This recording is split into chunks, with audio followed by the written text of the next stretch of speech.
Graça e paz, Deus abençoe a todos. Estamos de volta com a carta do apóstolo Paulo aos Romanos, os 5 primeiros versículos. Que, pois, diremos ser alcançado Abraão, nosso pai, segundo a carne? Porque se Abraão foi justificado por obras, tem de que se gloriar, porém não diante de Deus. Pois que diz a Escritura, Abraão creu em Deus, e isso lhe foi imputado para a justiça. Ora, ao que trabalha, o salário não é considerado como favor, e sim como dívida. Mas ao que não trabalha, porém crê naquele que justifica o ímpio, a sua fé lhe é atribuída como justiça. Graças a Deus pela sua palavra. Abraão, pai da fé. Fizemos uma leitura aí da bênção de Deus sobre Abraão, Gênesis, no capítulo 12, nos 4 primeiros versículos, que o Senhor Deus afirma para Abraão: farei de ti uma grande nação, e te abençoarei e engrandecerei o teu nome, para que sejas uma bênção. Para que sejas uma bênção. E o Salmo 121 é o salmo dessa semana, ele nos leva a refletir. Levanto os meus olhos para os montes e pergunto: de onde me vem o socorro? Levanto os meus olhos para os montes e pergunto: de onde me virá o socorro? O nosso socorro, o nosso socorro vem do Senhor Deus, Criador dos céus e da terra. E é isso que Deus responde a Abraão. E é nessa jornada de fé que Deus coloca Abraão. Uma vida aí de peregrinação, uma vida de mudança, né?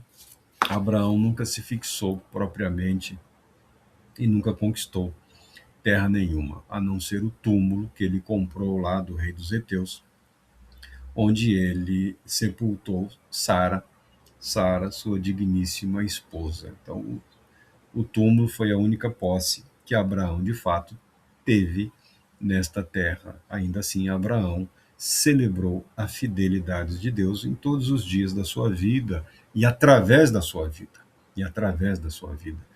Mesmo que Deus, mesmo que Deus não tivesse não tivesse realizado tudo que realizou através da vida de Abraão, só o ter sido chamado por Deus para essa jornada já seria motivo para grande alegria e para intensa celebração da bondade e da misericórdia do Altíssimo. Abraão viveu essa experiência da fidelidade, da fé. Isso envolve expectativa, esperança, espera, sensação de demora, e em alguns momentos o próprio Abraão achou que já havia passado o tempo e a oportunidade dele, que Deus cumpriria o que prometeu de alguma outra maneira, mas não mais através dele. Quando ele estava chegando nos limites de si mesmo, não que eu seja daqueles que acredita que as pessoas devam viver no limite, tá bom? Mas quando Abraão estava chegando no limite de si mesmo, Deus mostrou-se fiel ao ponto de restaurar a vitalidade de Abraão e de Sara, fazendo com que os dois se tornassem os pais de Isaque, cumprindo assim Deus a sua promessa de gerar um descendente através do qual se estabeleceria uma linhagem, uma família, um estado, uma nação, um povo, e desse povo, dessa identidade nacional vinculada totalmente vinculada à terra, viria o descendente, o prometido, o mesmo prometido para a humanidade através de Adão. A história dos judeus, a história dos hebreus, não diz respeito à singularidade de uma individualidade político-religiosa ou econômica. Diz respeito à unidade da humanidade como participante e herdeira das promessas de Deus, cumpridas através de elementos humanos, tá bom? E o apóstolo Paulo, refletindo sobre essa identidade religiosa, ele fala aqui: o que diremos sobre Abraão, nosso antepassado, nosso ancestral. Ancestral é uma palavra mais bonita. Ele fala nosso antepassado segundo a carne, por serem os judeus descendentes de Jacó, ou Judá, tá? Um dos filhos de Isaque. Isaque, filho de Abraão.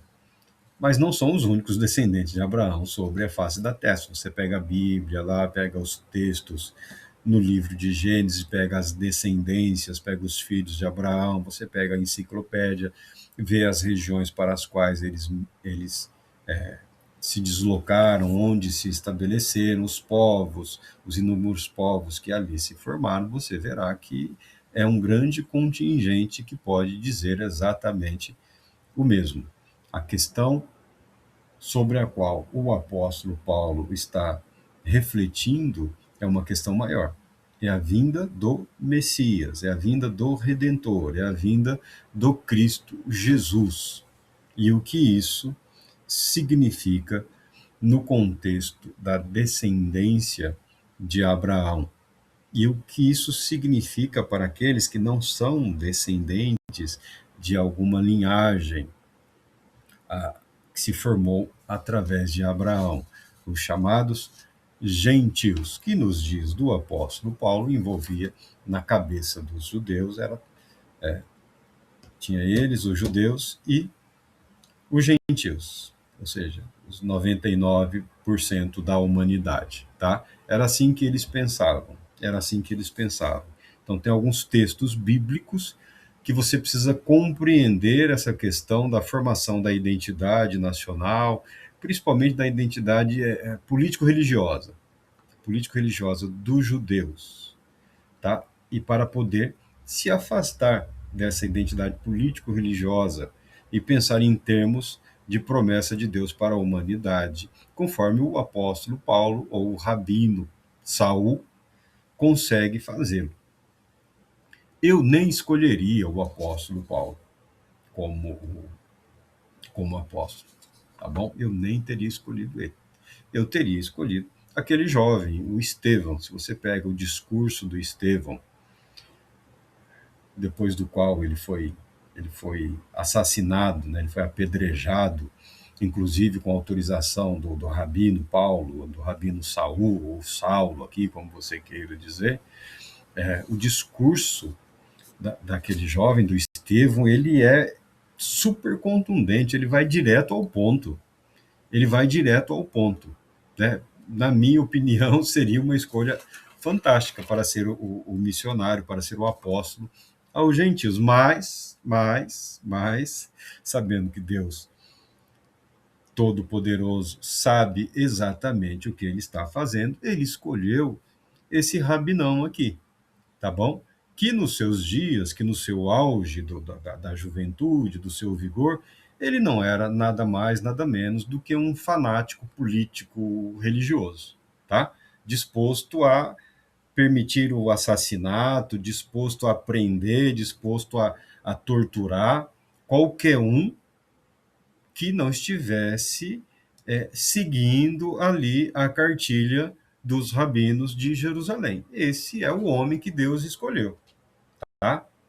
Mas é uma mente privilegiadíssima, mas é um sujeito aí que você vê se arrastando todos os dramas do indivíduo, do ser humano, do homem religioso, e ele vai se despindo de todas essas identidades política, familiar, social, religiosa, cultural, e a cada dia celebrando Cristo de uma forma muito mais intensa. O que ocorreu, a revelação de Cristo Jesus para Paulo, a caminho, quando estava a caminho de Damasco, foi algo que se perpetuou através da vida dele, da psique, através do seu discurso, através da sua narrativa, através da sua compreensão. É um homem que sofreu muito, é um homem que literalmente foi desconstruído, foi desconstruído. Abraão foi retirado de um centro de idolatria, Ur dos Caldeus. Ur dos Caldeus era um centro de idolatria. Nós podemos falar que era um centro religioso. Como um centro religioso, era um centro comercial, era um centro político, toda uma economia político-religiosa. Algumas centenas de quilômetros pararam em Harã, que era outro centro econômico, centro religioso intenso. Dali foi para Canaã, onde também havia toda uma ambientação religiosa, idólatra religiosa. Foi para o Egito, que era um dos lugares extraordinários na Terra, naquele mundo, junto com essa região da qual ele saiu, fervilhando idolatria, religião, economia, política, tudo confuso, tudo misturado. E Deus foi desconstruindo, tirando tudo isso da vida de Abraão, para fazer dele o que Deus prometeu, uma bênção para todas as nações da terra, uma bênção para toda a humanidade. Na vida de Paulo, não foi diferente, tá? Não é porque eu teria escolhido alguém mais simples, com a mente já preparada, com a psique já num estágio avançado, por assim dizer, sem os preconceitos geográficos e políticos e culturais, porque o Estevão pertencia àquele grupo de judeus da dispersão, da dispersão. Sabia, ó, Deus não nos abandonou, Deus que está em Jerusalém também está nos abençoando aqui. As promessas de Deus se cumprem sobre toda a terra, onde quer que aqueles que a Ele são fiéis, onde quer que um coração, uma alma se volte para Ele, Deus está presente, abençoando. Então Estevão estava pronto, tão pronto estava que Deus permitiu o seu martírio e o levou para si. Saulo estava pronto? Saulo foi uma escolha de Deus e nós respeitamos. Nós respeitamos. Se fosse para ser no voto, né, diríamos o quê? Que Estevão estava em melhores condições. Saulo, nós diríamos, é meio difícil, o sujeito aí é meio perturbado, né? Ele é muito inteligente, muito culto, mas não gosta de ser contrariado. Contrariou, ele já literalmente sai matando. É meio esquisitão, vai ser difícil salvar. Deus escolheu ali, provavelmente o mais difícil. Jesus pessoalmente se revela após a ressurreição a ele. Saulo, Saulo, por que você está me perseguindo? O mundo desmoronou, porque o cara se achava, né? Tinha certeza de que estava certo nas suas convicções político-religiosas. Tinha certeza que a sua cultura rabínica era a mais adequada. Ele não tinha nenhuma dúvida de estar entre os melhor preparados dos seus dias para dar continuidade à estrutura religiosa do povo naquela época. Ele não tinha nenhuma dúvida quanto à importância e à relevância da sinagoga como influência positiva, como preservadora da legislação e dos costumes dos judeus. Ele não tinha nenhuma dúvida. Esse é o problema do fanático. O fanático ele não tem dúvida. O fanático só tem certeza. Até mesmo quando a humanidade se volta para ele e fala, ó, você está errado, ele não admite. Porque ele é o quê? Um fanático, um obcecado, um iludido. Esse é Saulo.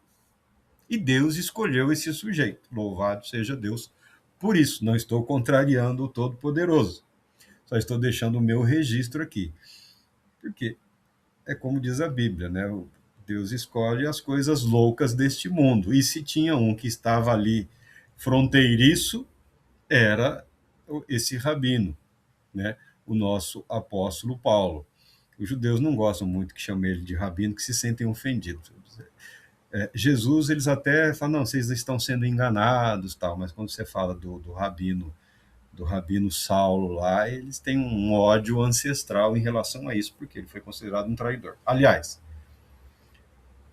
se tem um homem que foi traído, quase que abandonado por quase todos, foi ele, foi Saulo, tá? A própria igreja depois também começou a bater nele. Ele teve que enfrentar, inclusive, a própria igreja. Mas ele foi escolhido por Deus e foi tratado por Deus, foi trabalhado por Deus. Tudo isso que diz respeito, vamos falar, à genética, na palavra de hoje em dia, é importante. Ele fala, se Abraão, nosso antepassado, foi justificado por alguma coisa que ele fez, amém, ele que se glorie, mas não diante de Deus. O que ele está falando? O que ele está falando? Quando elevo os olhos para os montes e me pergunto, de onde me virá o socorro? Meu socorro vem dos céus, vem de Deus, o Criador dos céus e da terra. O único que me permite o único que me capacita a ir além de mim mesmo. Porque Abraão pode ter feito muita coisa importante, mas ele não salvou a si mesmo. Ele não gerou, ele não proveu salvação. E nós também. Os melhores dos homens aí, você pode fazer a sua listinha, né? Nós vivemos numa sociedade de listas. Tem listinha para tudo. Tem aqui em Lins, uma cidade que não tem 100 mil habitantes, de tempos em tempos, eu conheço algumas das pessoas que elaboram listas, né? Dos amigos, dos inimigos, né? De quem pode isso, de quem pode. Tem listas, né? O ser humano é muito esquisitão. Mas no mundo no qual nós vivemos, você pode até selecionar os melhores, nenhum entre esses melhores, e você pode pegar de todos os tempos, foi capaz de suprir salvação. Salvação. Salvação é um ato gratuito de Deus. Salvação é algo totalmente realizado por Deus. Pode discutir, pode debater, né? pode fazer um simpósio, um congresso. A salvação é dom de Deus. A salvação é dom de Deus.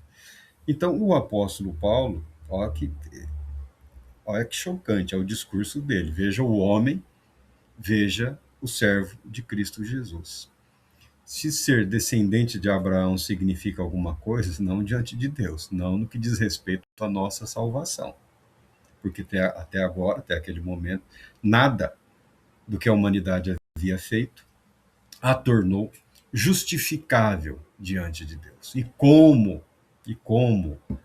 eu me liberto dessa certeza de que não sou justo o suficiente. Porque quando estamos voltados para Deus, agora, se você quer viver, se você quer se comparar com o cara largado na rua, com o doido, com o assassino, com o psicopata, tá aí tudo bem, você até que está bem, né?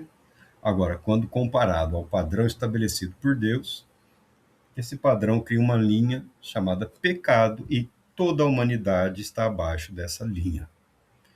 Quem nos permite, quem nos coloca acima ou além dessa limitação? O Deus que justifica o pecador, o Deus que perdoa, o Deus e Pai de nosso Senhor Jesus Cristo. Por isso o apóstolo Paulo fala da promessa de Deus através de Abraão, não como sendo uma herança genética de uma linhagem física, de uma família, de uma nação, de um povo, mas de uma herança espiritual, porque tal qual Abraão, nós nos sustentamos diante de Deus pela fé, ou somos sustentados diante de Deus pela fé em nosso Senhor e Salvador Jesus Cristo, dom de Deus para a salvação de todo aquele que nele crê. E ele continua depois, aí no 13º capítulo em diante. Pois a promessa de que ele herdaria o mundo não foi feita a Abraão ou aos seus descendentes por meio da lei, mas por meio da justiça da fé. Pois, se os que seguem a lei forem os herdeiros, a fé é nula e a promessa é inválida. Pois a lei traz a ira, mas onde não há lei, também não há transgressão. Por isso, a promessa depende da fé para que, por sua vez, se apoie na graça, a fim de que seja garantida a todos os seus descendentes, não apenas aos que são da lei. Ele não está negando que os herdeiros é, estão debaixo dessa graça, dessa salvação, mas pela fé. Mas também aos que são da fé de Abraão, que é pai de todos nós. Como está escrito, eu o constituí pai de muitas nações, diante do Deus em quem ele creu, que dá vida aos mortos e chama à existência as coisas que não existem. A justificação pela fé. A promessa aos que têm fé como Abraão. A fé no Deus de Abraão. Toda vez que eu falo isso, eu sorrio, porque eu me lembro de um querido irmão que, nas suas orações, né, cada um tem um jeito, né? Ele gostava dessa invocação, ele gostava dessa súplica, o Deus de Abraão, o Deus de Isaac, o Deus de Jacó. Não tem nada de errado com isso. Não tem nada de errado. Nós vivemos na história. Deus se identifica com a humanidade.